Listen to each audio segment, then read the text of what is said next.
The boardroom was unusually quiet when I walked in that morning. The overhead lights hummed faintly, a reminder of how much I had always loved the morning stillness before a storm.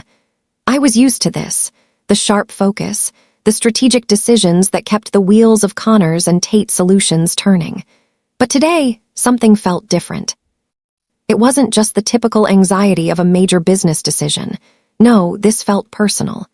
The energy in the room was tense, and as I scanned the faces of the board members, I could tell they all knew something I didn't. Even my father, sitting at the head of the table, looked distracted, his hands clasped before him, like he was waiting for something to happen, waiting for her.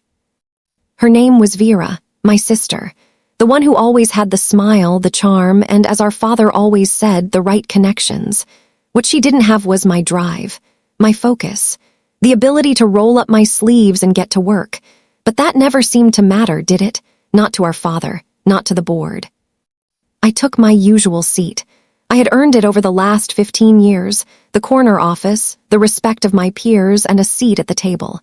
I ran this company and I knew it, but today that was all going to change. "Thank you all for being here," Dad said, his voice low but firm. "Today we begin a new chapter for Connors and Tate Solutions." I could see Vera's smile widen slightly.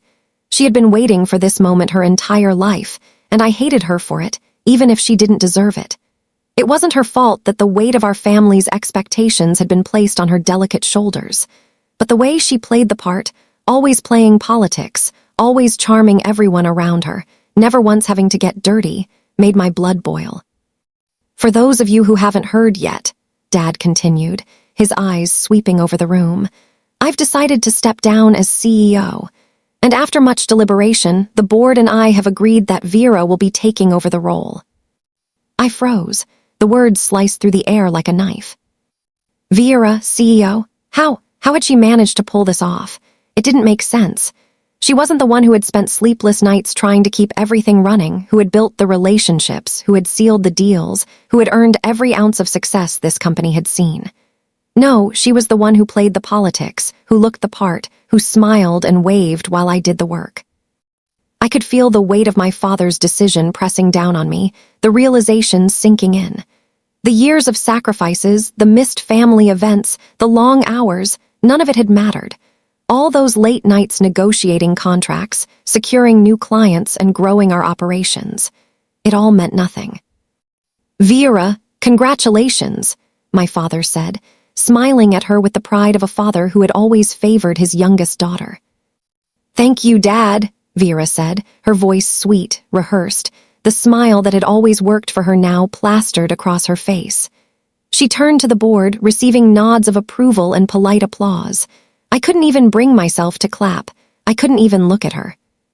But then my father's next words hit me like a cold gust of wind. He looked at me, almost with pity in his eyes. "And with that, Valerie, your position as Executive Vice President of Operations is no longer necessary. We've decided to make some changes, and we'll be transitioning the role over to a new structure." I blinked. "What?" "Your services are no longer required." I could barely hear the words as they fell from his lips. It was as though my mind had shut down, incapable of processing the betrayal that was unfolding in real time. I had helped build this company from the ground up, made every hard decision, managed every crisis. And now, just like that, I was disposable. I wanted to scream. I wanted to stand up and tell them all they were making the biggest mistake of their lives. But instead, I remained calm, too controlled. Because if I gave in to the raw emotion bubbling beneath the surface, if I allowed myself to show how deeply I'd been cut, they would win. I stood slowly, taking in the room. Everyone was watching me, their eyes flicking between me and Vera, waiting for my reaction. There was no satisfaction on her face, not yet, but I could see the hunger in her eyes. She had what she wanted. I made my way to the door. "I see," I said quietly, my voice steady despite the chaos inside. "Thank you for the opportunity, Dad, Vera." As I walked out of the room, the door closing softly behind me, I couldn't stop the storm that was raging inside my chest. Betrayal. I felt it in every cell of my body. This wasn't just about a job. This was family. This was everything I had worked for, everything I had built. My office was quiet when I entered, the faint hum of the air conditioning filling the space. Natalie, my assistant, looked up as I walked in. Her face, always warm and kind, fell when she saw the expression on mine. "What happened?" she asked, her voice filled with concern. I sank into my chair, my mind racing. How could I even begin to explain what had just happened? How could I tell her that everything I had built was being taken from me by the very people I had trusted? "Vera," I began, swallowing hard. "She's the new CEO. I've been fired." Natalie's eyes widened. "What? No way, that's insane." I nodded, a bitter laugh escaping my lips. "It is insane, but it's happening." She shook her head, clearly in disbelief. "Val, this isn't right. You've done so much for this company. You built it from the ground up. This isn't just a business to you, it's your life's work." I stood up, pushing my chair back with a force that surprised even me. "And I'm done. I've given everything to this place, and now it's time for me to take everything back. But before I leave, I'm going to make sure they know exactly who's been running the show all these years." I walked to my desk, pulling open a drawer that had been there for 5 years. Inside was a portfolio I had created, something I had been preparing for this moment. Vera's rise to CEO wasn't just a slap in the face. It was inevitable, and I had made sure I wouldn't be left in the dust when it happened. Inside the leather portfolio were contracts, agreements, and legal papers I had personally set up, contracts that she didn't know about. I smiled to myself. "This isn't over," I muttered, "not by a long shot." The first few hours after leaving the boardroom felt like a blur.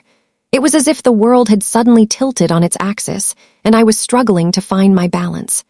I couldn't focus on the task at hand, the endless piles of paperwork that filled my office, the emails stacked up in my inbox. My mind was elsewhere, consumed by the events that had just unfolded. Vera, CEO. I had seen this coming. I had always known that one day the charade would end, and she would find a way to take the throne.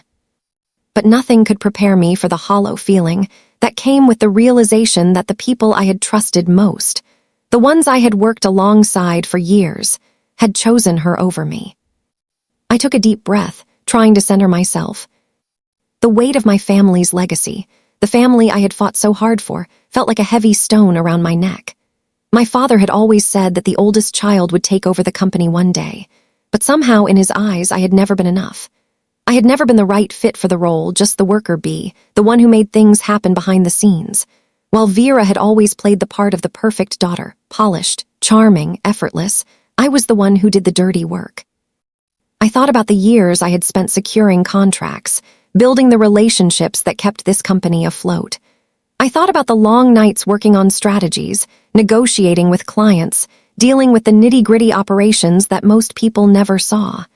All of that, my blood, sweat, and tears, had led to this moment of betrayal.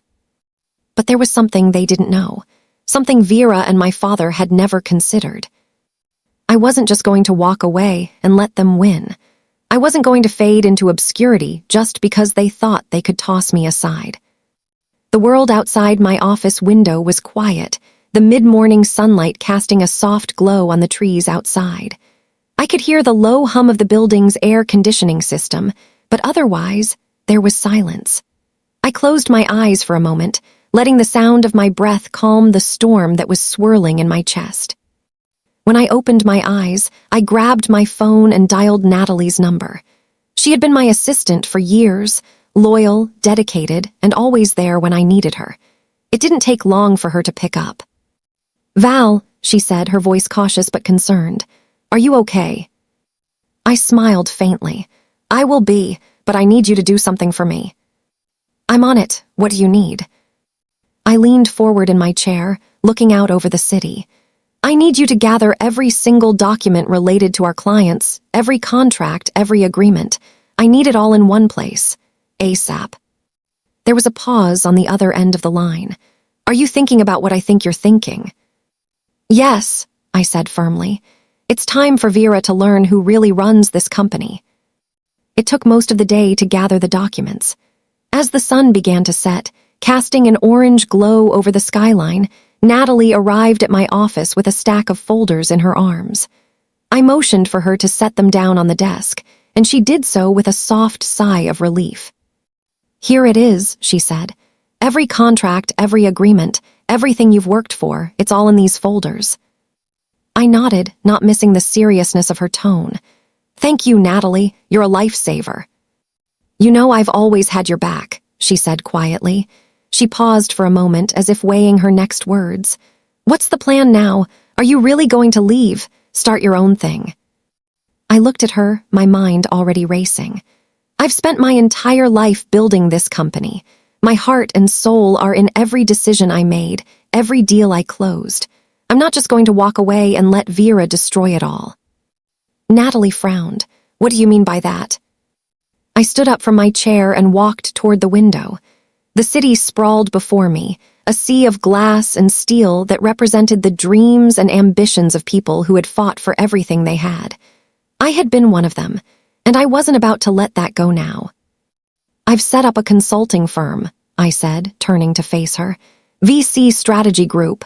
I've been working on it for years. It's a safety net, a way to protect everything I've built.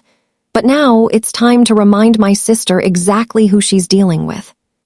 The next day, I went into full strategy mode. I pulled up all the contracts and started organizing them by priority, ensuring that my key clients, the ones who trusted me, were at the top of the list. I knew that without them, Connors and Tate would crumble. I was ready for this fight, but what I hadn't expected was the call that came later that morning. The number on the caller ID made my stomach tighten. It was from my father. I hadn't spoken to him since the board meeting. I didn't know if I was ready to hear what he had to say, but I knew I had to take the call. I swiped the screen and put the phone to my ear. "Val," my father's voice was soft, almost hesitant. "We need to talk." I braced myself. "About what, Dad?" "I've made some decisions," he said, "and I think it's time we discuss them." I could feel the weight of his words. "I'm listening," I said, trying to keep my voice even. "You've always been my first choice," he continued. "But I was blind to the bigger picture. I see that now." I took a deep breath. Was he about to apologize, or was this some new tactic to manipulate me back into the family business? "I want to make things right," he said. "I'm willing to offer you a position at Connors and Tate. I'll make you CEO if that's what you want." I paused. This was unexpected, but I wasn't about to fall for his sudden change of heart. "Thanks, Dad," I said, my voice cool. "But I'm already moving forward with my own company. I don't need your approval anymore." I hung up before he could say another word. Just like that, the gloves were off. As I continued my work, I couldn't help but smile. My sister had thought she could push me out, that she could take everything I had worked for, but she didn't know what I had planned. And soon, she would learn just how big a mistake she had made. The days after my conversation with Dad were a whirlwind of activity. Every moment felt charged with purpose, as if the very air around me had thickened with the weight of what was coming. My decision to walk away from Connors and Tate had been made, but that didn't mean the battle was over. It had only just begun. The phone calls kept coming. Clients, business partners, everyone wanted to know what had happened, and everyone wanted assurances that I would continue to deliver. Each conversation was a mix of disbelief, sympathy, and support, but it wasn't just about maintaining business relationships anymore. It was about ensuring my place in the industry. As I worked to stabilize the foundation I'd set up with VC Strategy Group, I could already feel the pull of the storm that was brewing, and I wasn't the only one aware of it. The phone call with my father earlier that week had unsettled me. There was something in his tone, an undertone of desperation that I couldn't ignore. I knew my father, and when he was desperate, things got messy. "Is everything on track?" Natalie asked me later that afternoon, her voice soft with concern. I glanced up from my desk, where my laptop screen was filled with client projections and emails from former colleagues. "Everything's fine," I said, trying to sound calm, though I could feel the tension creeping up from my stomach to my chest. "You don't look fine," she replied, standing at the door with a knowing look. You've been holding it together for so long, Val, but this is big. The weight of it, I mean. I gave her a tight smile and waved a hand dismissively. I've handled worse. She didn't say anything, but she didn't need to. She knew better than anyone what I'd been through. It wasn't just about losing my position at Connors and Tate, the company I had helped build. It was about years of sacrifices, years of working hard to build something that had always been just out of reach. And now, for the first time in my life, I was carving out my own future on my own terms. But the truth was, even as I threw myself into the business of building my company, a part of me couldn't help but wonder, how far was I willing to go to get back what I'd lost? Was this really about business, or had something deeper been ignited within me? Something I had buried under the weight of years of corporate loyalty. 2 days later, the first major shockwave hit. I had just finished a meeting with a new client, securing a contract that would give VC Strategy Group a major foothold in the Southeast market, when I received a text from Jordan. He had been with me for years, and he had become an invaluable part of the new team I was assembling. His message was short, but it hit me hard. They're starting to make their move. I felt my stomach twist. I knew what he meant. Vera wasn't wasting any time. She was taking action, trying to undercut everything I had worked for. She was reaching out to the same clients, offering them deals I knew would be inferior to the ones I had built for them. But what she didn't know was that I had already anticipated this. I wasn't about to let her steal my clients. Natalie entered the office just as I was reading Jordan's message. I could see the concern written all over her face, but I didn't have time to explain. I was already dialing the first number that came to mind. Bate Winters, I said as soon as the call connected. How's everything on your end? Bate, the procurement director at Skyline Distribution, was one of my longest-standing clients. I had worked tirelessly to secure and maintain their contract, and I knew she wouldn't be swayed easily by my sister's tactics. Everything's great, Val, she said, her voice warm and familiar. You've really helped us streamline our operations. You're a lifesaver. I smiled, knowing this conversation was crucial. I'm glad to hear that, but I just wanted to check in with you personally, Bate. I'm aware that some changes are happening over at Connors and Tate. I know you're getting offers from them, but I want to make sure you understand where things stand. There was a brief silence on the other end. What do you mean? She asked, her voice cautious. I mean that I'm no longer with Connors and Tate, I said, the words feeling like a weight I couldn't shake off. But the contracts you signed, those were with my company VC Strategy Group, and nothing has changed on our end. You're still getting the same level of service, the same attention you've always had. Bate let out a small sigh of relief. I didn't know that, she said. I've been getting all these offers from Vera and her team, but I wasn't sure what was going on. Now it all makes sense. I want to stick with you, Val. You've always been the one who delivered. I couldn't help but feel a small victory pulse through me. That's what I needed to hear, Bate. I'll make sure we keep things running smoothly for you. Don't worry, we've got this. The calls kept coming in, one after another, confirming what I had hoped for. My clients, the people who truly valued my work, weren't swayed by Vera's promises. They weren't going to abandon me just because of some corporate power play. As the days wore on, the tension kept building. It was only a matter of time before Vera realized that she couldn't force me out, but she didn't know what I had up my sleeve. I had already laid the groundwork to ensure that my clients stayed loyal, no matter how hard she tried to tear us apart. I sat back in my chair, feeling the weight of the battle ahead. But this time, I wasn't just fighting for a job. I wasn't just fighting for the family business. I was fighting for myself, for the years I had poured into this industry, for the legacy I was about to build on my own. I wasn't just going to survive this, I was going to thrive. And Vera, she had no idea what she was up against. The week after I spoke with Bate, things began to settle into a routine. VC Strategy Group was no longer just a fledgling business. It was becoming a force to be reckoned with. As I looked out over the small but steadily growing team in our new office, I knew we were on the brink of something great. The phone calls continued, but now they were filled with congratulations and new business opportunities. but none of that could erase the cold feeling I had every time I thought about Vera.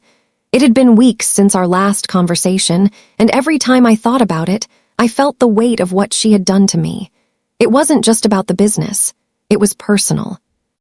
Lana may have been the one to push me out of Connors and Tate, but it was my father's blind favoritism and the years of mistreatment that had driven me to this point.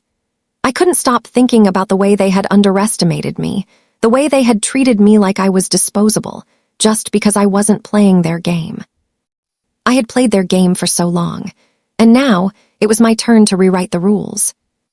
That afternoon, I received a call from Jordan, one of my first hires.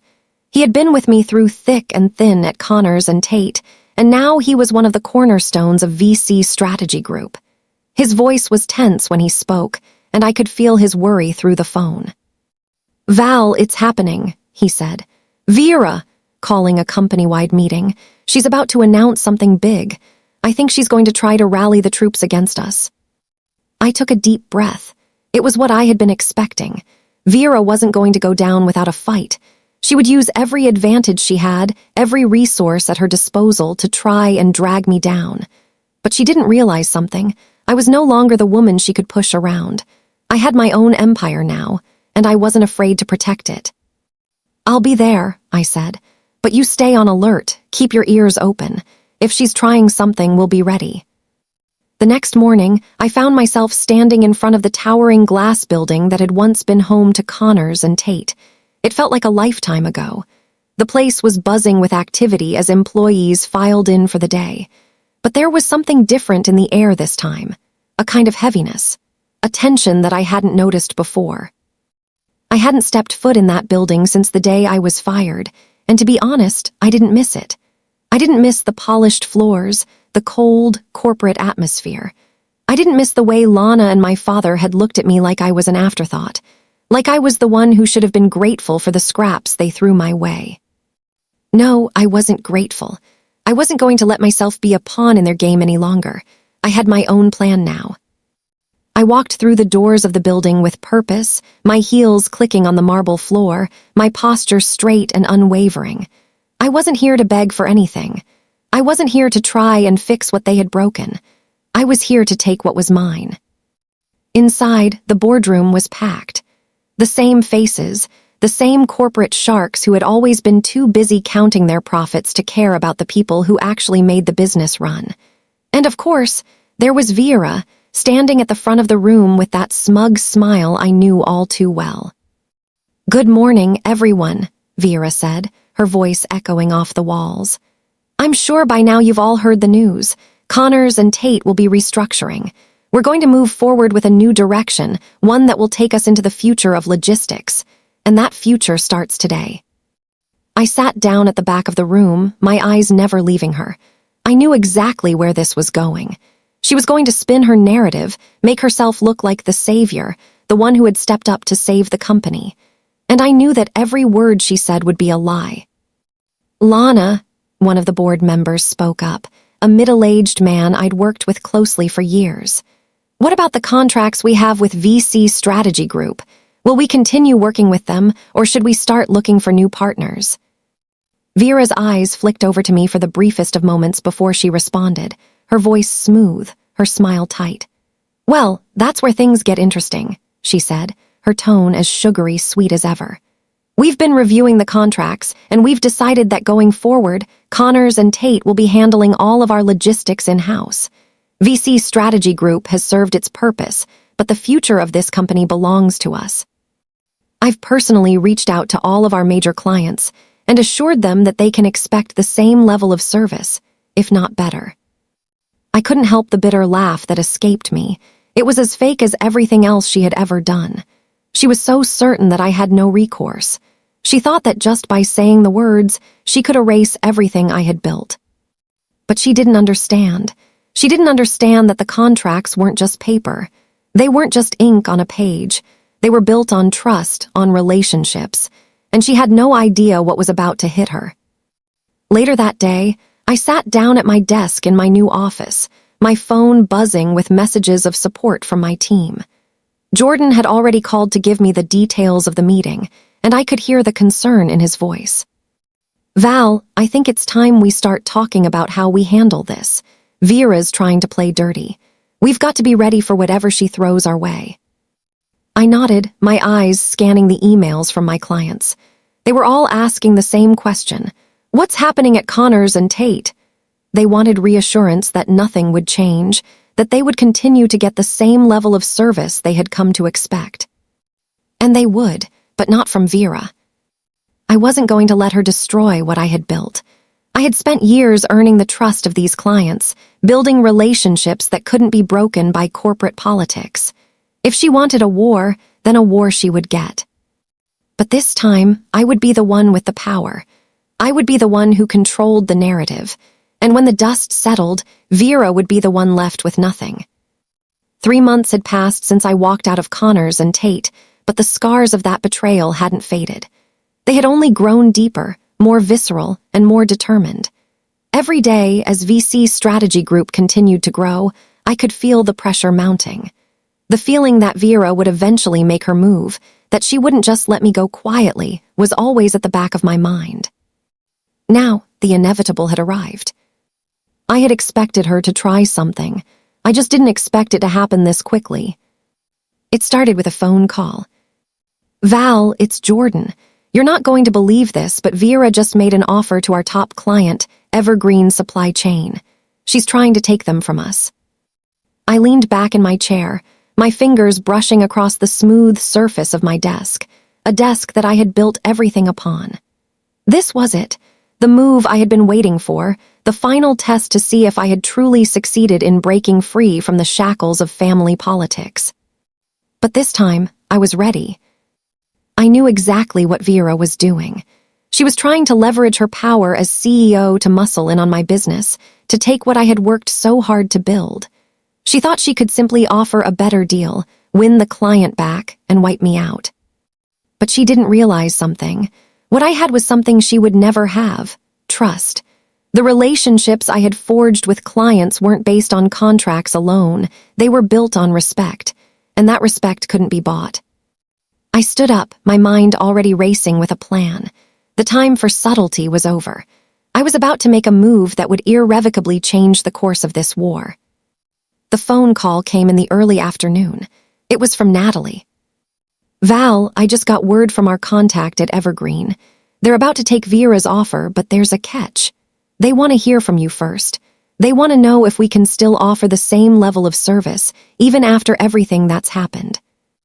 I smiled to myself. You tell them I'll be there tomorrow, I said. I'll personally meet with them and explain why sticking with us is the best decision they'll ever make. I hung up the phone, my heart pounding in my chest.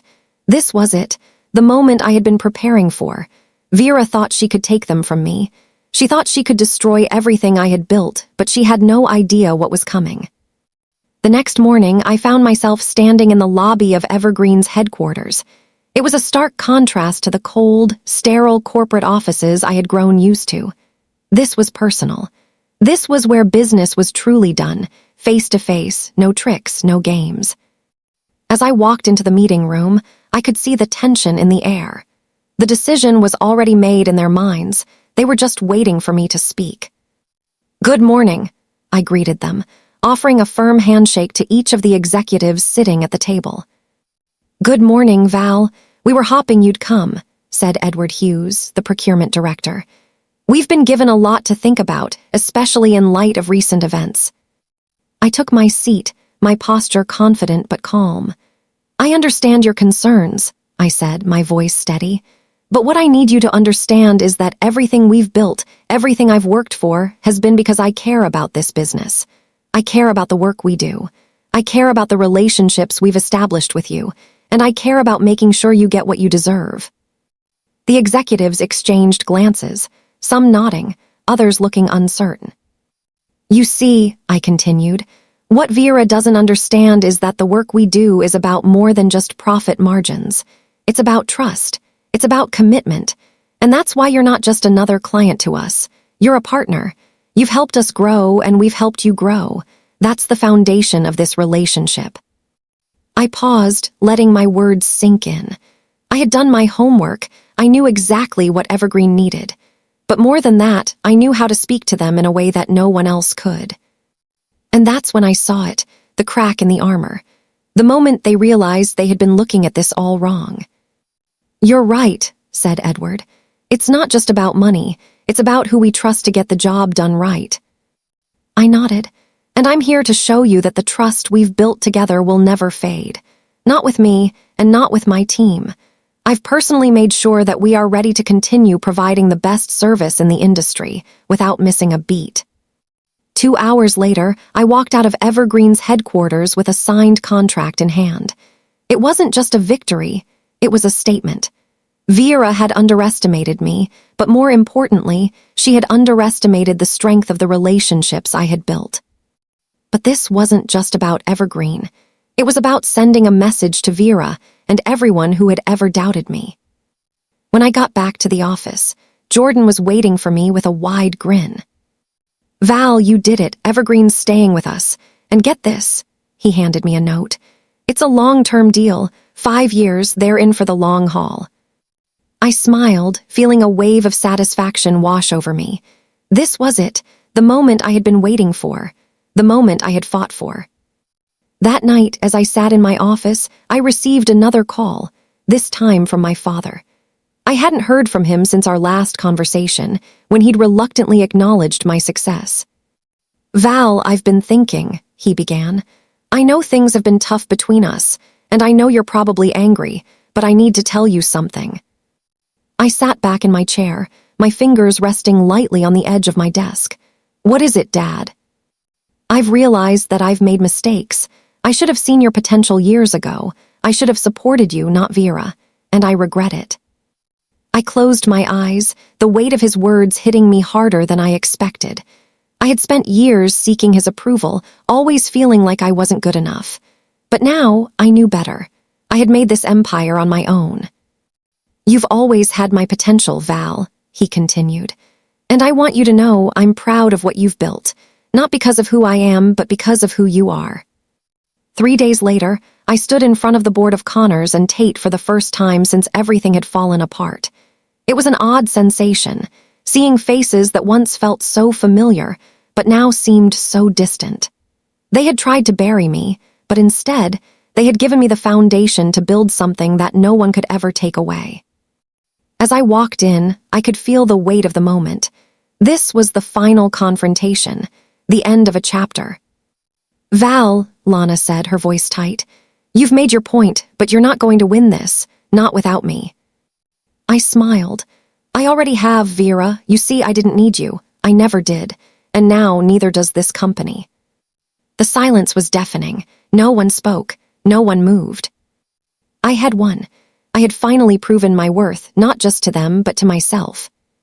And the best part, they knew it.